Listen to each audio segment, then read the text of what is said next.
Bonjour, voici un résumé de tout ce qu'il y a à savoir sur les vecteurs au programme de seconde. Il me semble que ce chapitre reste sensiblement le même depuis plusieurs dizaines d'années.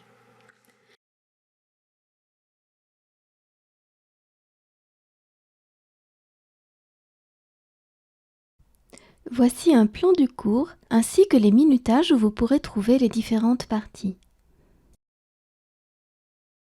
Une translation est une transformation du plan d'une figure en une autre figure qui correspond intuitivement au fait de déplacer la figure depuis sa figure de départ dans le plan sans la faire pivoter ni la retourner jusqu'à la figure d'arrivée.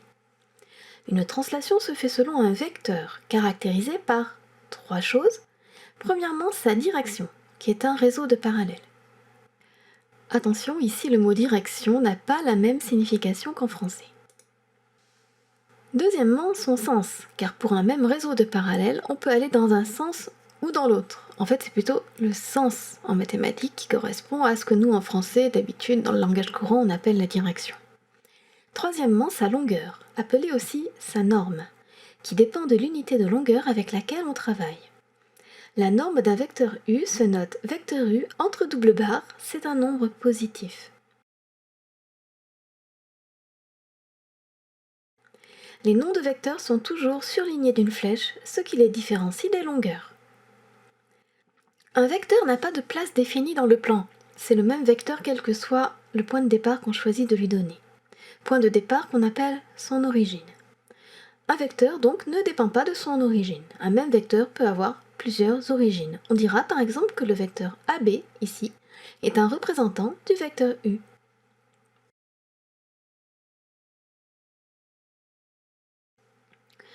Ainsi, dans un parallélogramme ABCD, les vecteurs AB et DC sont égaux car ils ont la même direction, le même sens et la même norme ou longueur. Alors que dans un carré ABCD, il serait faux de dire que les vecteurs AB et AD sont égaux. Peut-être bien qu'ils ont la même longueur, mais comme ils n'ont pas la même direction ni le même sens, ce ne sont pas des vecteurs égaux.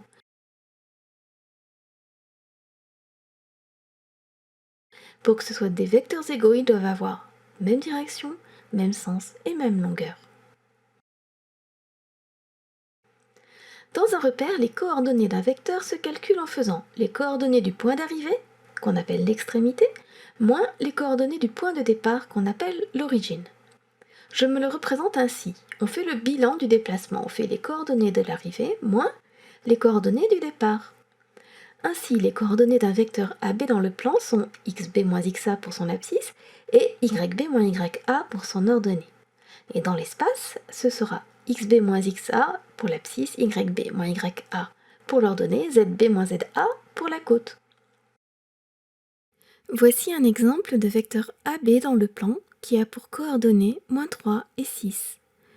En effet, comme A a pour coordonnées 6 et 2 et B a pour coordonnées 3 et 8, xb moins xa vaudra 3 moins 6 qui donne -3 et yb moins ya vaudra 8 moins 2 qui donne 6. Pour aller du point A au point B, on recule horizontalement de 3, ce qui correspond à -3 en abscisse, et on monte verticalement de 6, ce qui correspond à 6 en ordonnée. Il est donc facile de lire les coordonnées d'un vecteur sur un graphique. Je rappelle qu'on peut aussi bien écrire les coordonnées en ligne, séparées par des points-virgules, qu'en colonne, les unes en dessous des autres. Et la notation en colonne est souvent pratique pour faire des calculs. Le fait que deux vecteurs soient égaux, l'égalité de deux vecteurs, nous permet de démontrer deux choses. Premièrement, qu'un quadrilatère est un parallélogramme. Il est équivalent de dire que ABCD est un parallélogramme, ou de dire que vecteur AB égale vecteur DC, ou encore que vecteur AD égale vecteur BC, ou encore que vecteur BA égale vecteur CD, ou encore que vecteur DA égale vecteur CB. Faites bien attention au sens des vecteurs pour ne pas vous tromper dans l'ordre des points. Par exemple, ne dites pas, dans le parallélogramme ABCD, que le vecteur AB est égal au vecteur CD. Attention, AB et CD n'ont pas le même sens. Et l'égalité de deux vecteurs nous permet de démontrer aussi qu'un point est le milieu d'un segment. Il est équivalent de dire que le point I est le milieu du segment AB, ou de dire que vecteur AI est égal à vecteur IB, ou encore de dire que vecteur BI est égal à vecteur IA. Là encore, faites bien attention à mettre les lettres dans le bon ordre. Ainsi, si vous avez besoin de démontrer qu'un point est le milieu d'un segment, ou qu'un quadrilatère est un parallélogramme, c'est très facile si vous êtes dans un repère. Vous calculez les coordonnées des deux vecteurs dont vous voulez prouver qu'ils sont égaux. Et si vous trouvez les mêmes coordonnées pour les deux vecteurs, eh bien c'est que les vecteurs sont égaux et que vous avez bien soit un parallélogramme, soit un milieu, ce qui vous intéresse quoi. Retenons que deux vecteurs dans une base ou un repère sont égaux si et seulement si ils ont les mêmes coordonnées. La norme d'un vecteur AB, c'est la longueur AB. On peut donc noter indifféremment vecteur AB entre double barre ou AB tout court, sans flèche au-dessus. Et il s'agit d'un nombre positif. Enfin, ça, ce n'est valable que si l'origine et l'extrémité du vecteur sont des points fixes du plan. Si le vecteur s'appelle U tout court et n'est pas fixe dans le plan, sa norme vaut la noter forcément U avec une flèche au-dessus et entre double barre, et pas U tout court. Pour calculer la norme d'un vecteur U, dont on connaît les coordonnées, attention, en repère orthonormé ou orthonormal uniquement. Orthonormé et orthonormal, ça veut dire la même chose. Je rappelle que les formules qui concernent les angles et les longueurs ne sont utilisables que dans un repère orthonormé ou orthonormal. Pour vérifier que votre repère est orthonormal, regardez premièrement si les deux axes sont perpendiculaires. C'est le côté ortho qui signifie droit comme angle droit. Et deuxièmement, si l'unité de longueur est la même sur les deux axes, comme la longueur, c'est la norme. Et là, c'est le côté normé ou normal. Un repère qui est seulement orthogonal n'aura pas forcément la même unité de longueur sur les deux axes. En repère orthonormé ou orthonormal, donc si vous avez un vecteur U de coordonnées xy,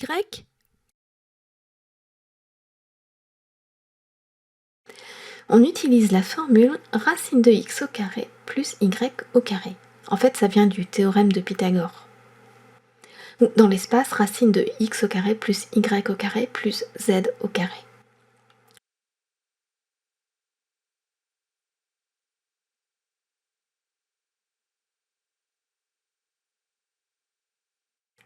Ainsi, la norme d'un vecteur AB ou la longueur d'un segment AB sera égale à racine de xb moins xa au carré plus yb moins ya au carré dans le plan. Et si vous êtes dans l'espace, vous rajoutez zb moins za au carré sous la racine. Si, par exemple, dans le plan, on a le point A qui a pour coordonnées 6, 2 et B qui a pour coordonnées 3, 8, la longueur AB ou la norme de AB sera égale à racine de 3 moins 6 au carré plus 8 moins 2 au carré, puisque xb vaut 3, xa vaut 6, yb vaut 8 et ya vaut 2, qui vaudra racine de moins 3 au carré plus 6 au carré, puisque 3 moins 6 fait moins 3 et 8 moins 2 donne 6, qui vaudra racine de 9 plus 36, qui vaudra racine de 45, qui vaudra racine de 9 fois 5 ou encore 3 racines de 5 en simplifiant l'expression, comme j'ai expliqué dans la vidéo qui s'appelle « Calculer avec des racines carrées niveau 3e ».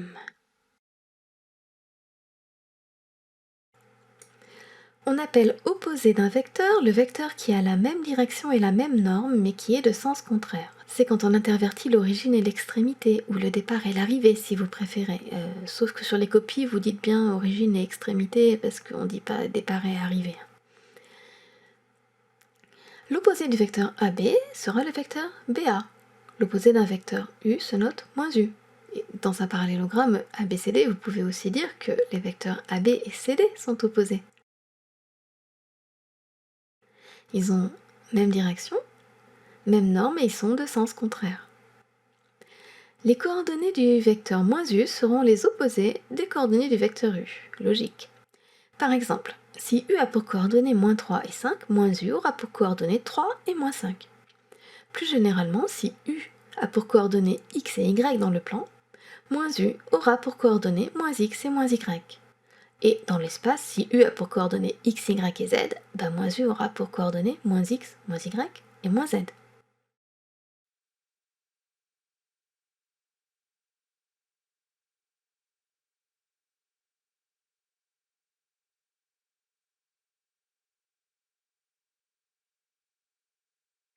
Je rappelle que rien n'oblige moins x, moins y et moins z à être négatif.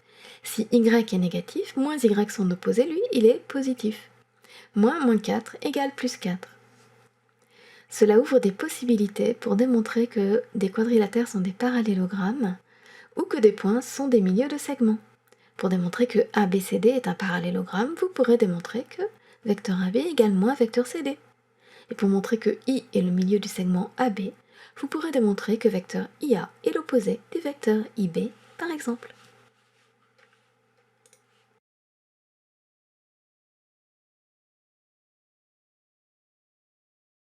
La somme de deux vecteurs est un troisième vecteur.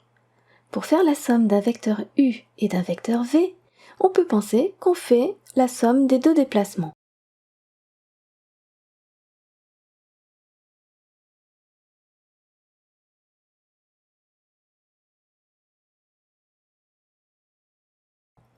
Il suffit de mettre les deux vecteurs bout à bout, l'origine du second à l'extrémité du premier.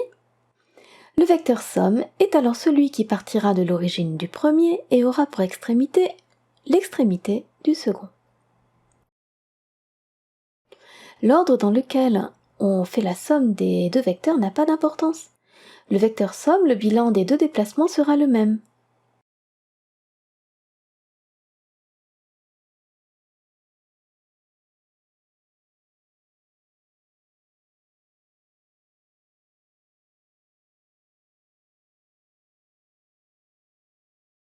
Quels que soient les vecteurs U et V du plan, le vecteur somme U plus V est le même que le vecteur somme V plus U. On peut intervertir dans l'addition les vecteurs U et V. On dira que l'addition vectorielle est commutative.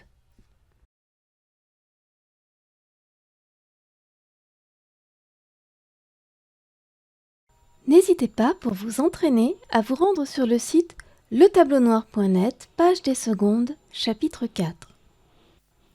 Imprimez la fiche d'exercice qui s'appelle « Fiche pour s'entraîner à tracer la somme de deux vecteurs ». Elle comporte deux pages, une première page avec quadrillage, une deuxième page sans quadrillage. Non seulement vous pouvez consulter les corrigés, mais j'ai aussi fait une vidéo qui explique comment s'y prendre.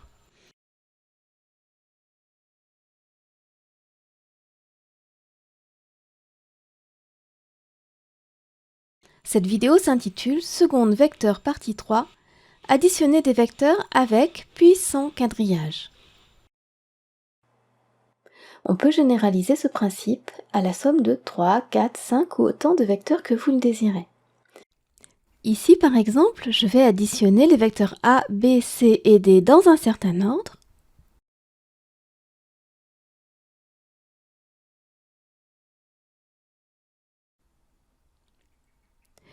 Puis dans un autre.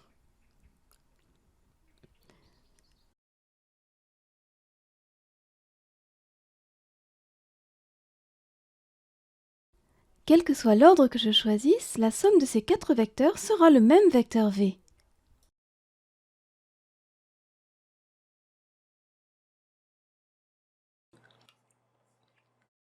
Pour calculer les coordonnées de la somme de deux vecteurs dans une base ou dans un repère, il suffit de faire la somme des coordonnées de nos deux vecteurs. Par exemple, si U a pour coordonnées 3 et moins 4, et que V a pour coordonnées moins 5 et moins 1, le vecteur W égale à vecteur U plus vecteur V aura pour coordonnées 3 plus moins 5 qui vaut moins 2, et moins 4 plus moins 1 qui vaut moins 5. Ce principe se généralise bien sûr à la somme de plus de deux vecteurs.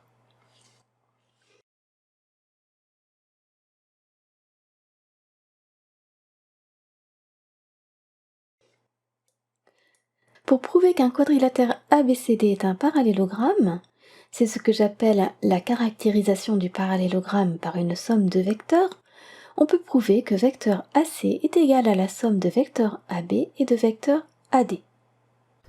Dans ces égalités qui vous permettent de prouver qu'un quadrilatère est un parallélogramme, dans le premier membre, vous avez un vecteur qui correspond à l'une des diagonales du parallélogramme, et dans le second membre, vous avez une somme de vecteurs qui correspondent aux côtés qui partent du même sommet que la diagonale que vous avez dans le premier membre. C'est parce que vecteur AD est égal au vecteur BC, qu'on a bien vecteur AB plus AD qui est égal à vecteur AC.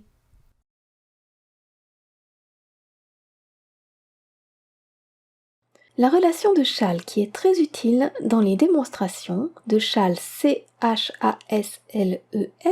c'est la propriété qui nous dit que vecteur AB plus vecteur BC est égal à vecteur AC.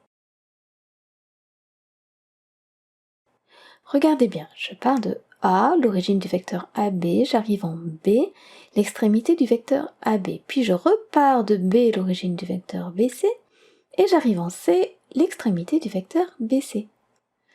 Le vecteur somme AC a pour origine l'origine du premier vecteur et pour extrémité l'extrémité du second vecteur. Je peux donc réduire l'écriture vecteur AB plus vecteur BC en vecteur AC. Et de même, vecteur AB plus vecteur BM plus vecteur MI plus vecteur IL peut se réduire en vecteur AL. L'important c'est d'avoir à chaque fois l'extrémité du précédent qui est égale à l'origine du suivant. Ceci est vrai pour les vecteurs, mais attention, ce n'est pas vrai pour les longueurs. Si vous allez de la ville A à la ville C en passant par la ville B, à moins que B ne se trouve sur le segment AC, vous prolongez votre trajet. Vous avez bien vecteur AB plus vecteur BC qui est égal à vecteur AC, mais vous avez longueur AB plus longueur BC qui est supérieure ou égale à longueur AC. C'est ce qu'on appelle l'inégalité triangulaire. Ainsi, si on vous donne une somme de vecteurs dans le désordre, vous pouvez la remettre dans l'ordre, en faisant bien attention que l'extrémité du précédent soit l'origine du suivant, avant de la contracter. Parfois, vous ne pourrez pas la contracter en un seul vecteur, mais en une somme de 2 vecteurs. Plusieurs exercices vous proposent de simplifier de cette manière des sommes vectorielles.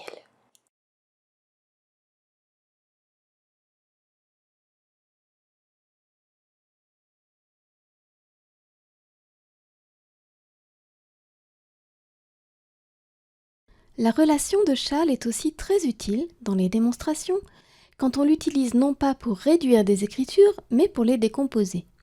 Voici une question très courante que vous ne manquerez pas de rencontrer dans l'un de vos exercices, soit cette année, soit dans les années qui suivront. On sait que I est le milieu de AB, prouvez que pour tout point M du plan, vecteur MA plus vecteur MB égale 2 vecteurs MI. L'une des démonstrations possibles consiste à utiliser la relation de Chasles pour décomposer le vecteur MI en MA plus AI d'un côté et en MB plus BI d'autre part. On utilise donc cette fois la relation de Chasles dans le sens décomposition et non plus réduction. En additionnant membre à membre les deux égalités, on trouve que MI plus MI est égal à MA plus AI plus MB plus BI. Comme l'addition vectorielle est commutative, je peux changer l'ordre de mes termes dans le deuxième membre pour écrire que 2MI, puisque MI plus MI c'est 2MI dans le premier membre, est égal à MA plus MB plus AI plus BI. Or, comme I est le milieu de AB, on sait que les vecteurs AI et BI sont opposés. Leur somme est donc égale au vecteur nul. Et là, on a bien démontré que 2 fois le vecteur MI est égal au vecteur MA plus le vecteur MB.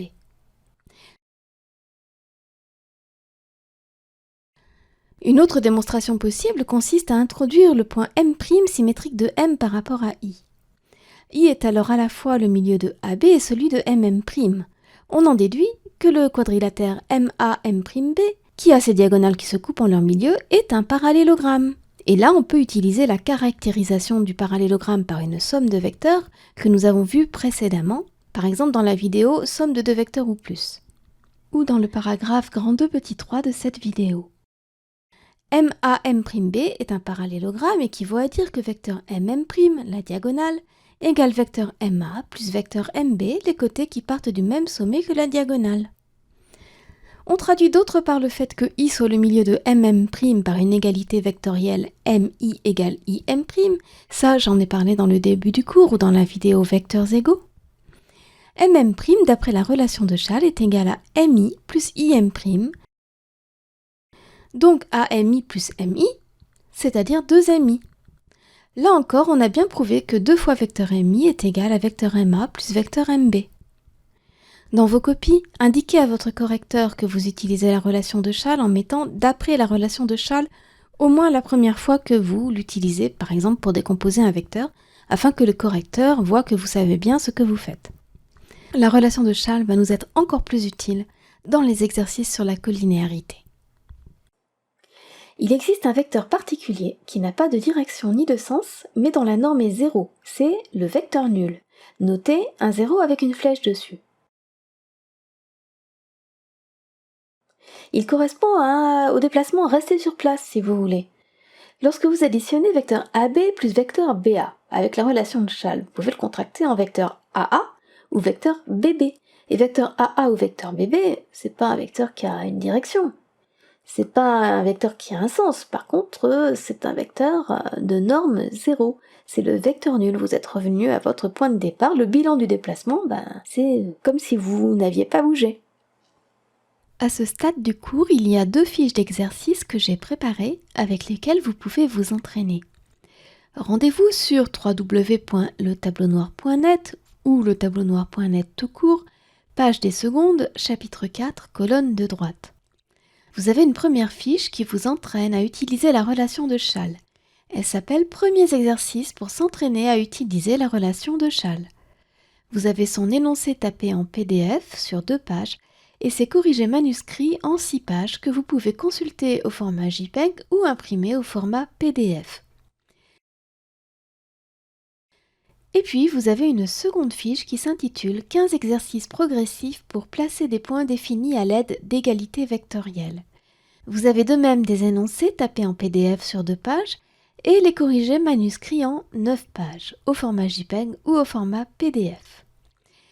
Et j'ai fait une vidéo qui explique comment s'y prendre avec ce genre d'exercice. Elle s'appelle « Comment construire un point défini par une égalité vectorielle ». Ces exercices progressifs vous amènent tout en douceur à la suite du cours, la multiplication d'un vecteur par un réel, qui vous conduira à la notion de collinéarité. C'est important de pratiquer pour assimiler une leçon, pas seulement de regarder passivement la vidéo. On peut multiplier un vecteur par un nombre réel. Par exemple, le vecteur 3u sera égal à vecteur u plus vecteur u plus vecteur u, et ça sera un vecteur 3 fois plus long que u qui aura la même direction et le même sens que u.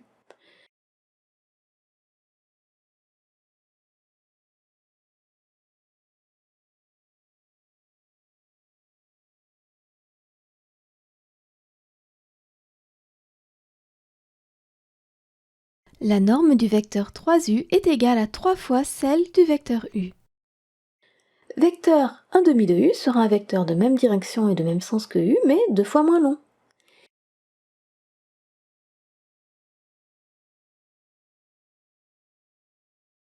La norme du vecteur 1 demi de u est égale à la moitié de la norme du vecteur u.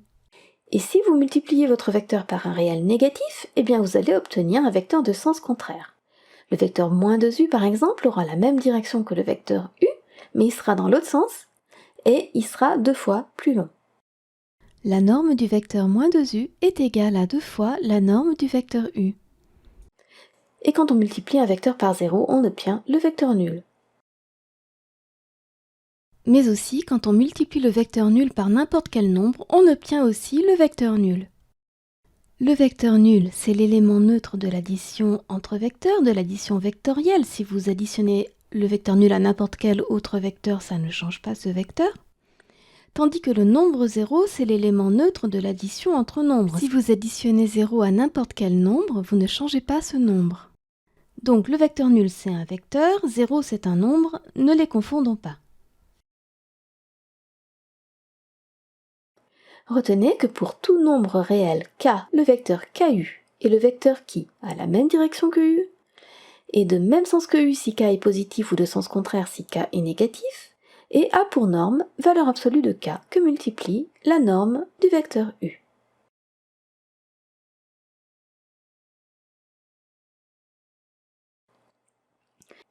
Pour calculer les coordonnées d'un vecteur ku, il suffit de multiplier les coordonnées de u par le réel k.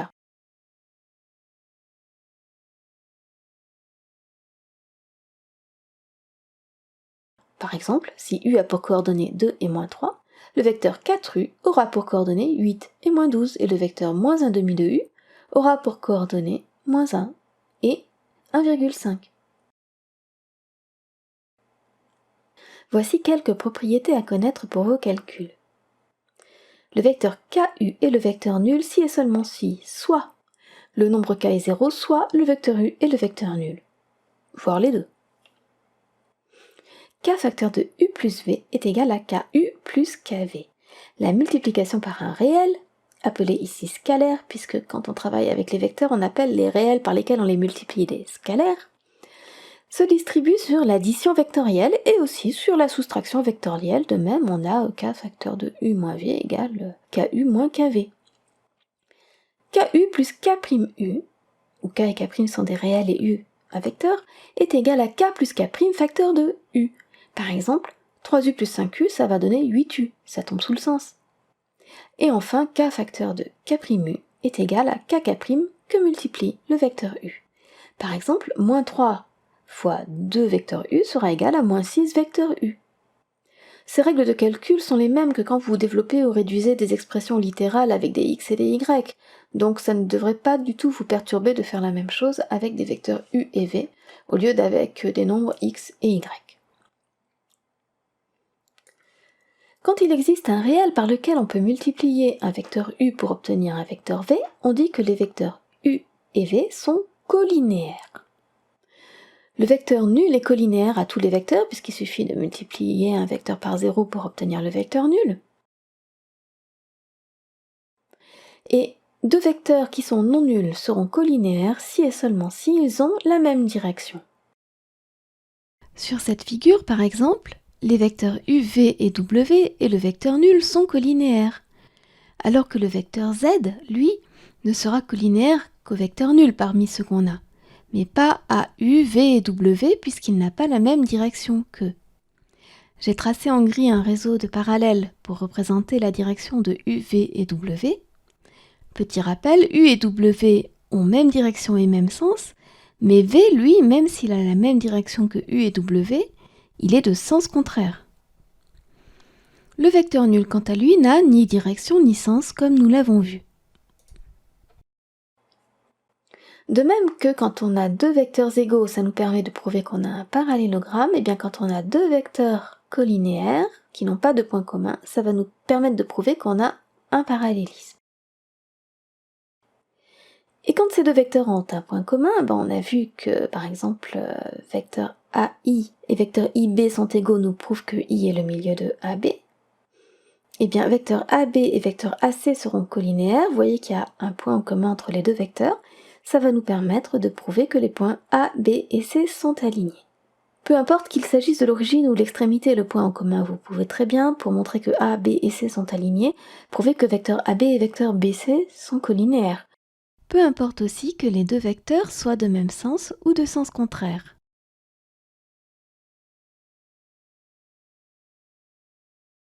J'ai fait une vidéo où j'explique un problème où on prouve un alignement grâce à la colinéarité de deux vecteurs. Je vous mets la référence ici.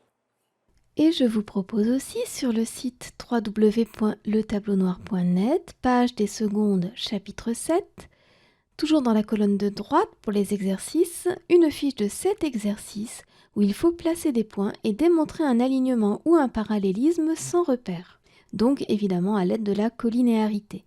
Vous pouvez consulter les corrigés manuscrits au format JPEG ou les imprimer au format PDF. Quand on connaît les coordonnées de deux vecteurs, il est facile de savoir s'ils sont colinéaires ou non. Ils seront colinéaires si et seulement si leurs coordonnées sont proportionnelles. Pour le vérifier, vous pouvez soit faire des produits en croix, comme quand vous vérifiez que vous avez des tableaux de proportionnalité. Si les produits en croix sont égaux, eh bien c'est que les vecteurs sont colinéaires. Soit trouver un nombre k par lequel multiplier les coordonnées de l'un de vos deux vecteurs pour trouver celles de l'autre. C'est comme quand dans un tableau de proportionnalité, vous trouvez le coefficient de proportionnalité. Dans le plan, calculez le déterminant des deux vecteurs. Pour calculer ce déterminant, vous écrivez en colonne les coordonnées des deux vecteurs l'un à côté de l'autre, encadrés par des traits verticaux. C'est le codage pour le déterminant d'une matrice carrée. Vous faites le produit de la première diagonale, celle qui va d'en haut à gauche à en bas à droite, et vous lui soustrayez le produit de la deuxième diagonale, c'est-à-dire l'autre. Les deux vecteurs seront colinéaires si et seulement si leur déterminant vaut 0. Ça revient au même que de faire un produit en croix, c'est juste une manière un petit peu plus élégante de le rédiger. Petit exemple, si on vous donne dans le plan les points A, B, C, D, deux coordonnées respectives 13, 14, 22, 10, 8, 8 et 23, 1, on veut savoir si les droites AB et CD sont parallèles. Que faut-il faire? Eh bien, on va calculer les coordonnées du vecteur AB, qui sont xb moins xa et yb moins ya, c'est-à-dire 22 moins 13 et 10 moins 14, c'est-à-dire 9 et moins 4. On calcule les coordonnées du vecteur CD, qui sont xd moins xc, vous savez, arrivée moins départ, et yd moins yc, ce qui nous donne 23 moins 8 et 1 moins 8, c'est-à-dire 15 et moins 7. On calcule le déterminant des vecteurs AB et CD, qui vaut 9 fois moins 7 moins 4 fois 15, ce qui va nous donner moins 63 plus 60, qui va nous donner moins 3, et pas 0. Comme le déterminant est différent de 0, les vecteurs AB et CD ne sont pas colinéaires. Les droites AB et CD ne sont donc pas parallèles. C'était donc un résumé des connaissances que vous avez à avoir sur les vecteurs niveau seconde. Je vous invite à regarder des vidéos plus détaillées, notamment avec des exemples sur les notions de ce résumé que vous avez besoin d'approfondir. Retrouvez toutes mes vidéos sur les vecteurs niveau seconde sur le site letableaunoir.net, page des secondes. Elles sont réparties cette année sur 2 chapitres, les chapitres 4 et 7. Et surtout, faites beaucoup d'exercices afin de vous familiariser avec ces notions et d'acquérir les automatismes nécessaires.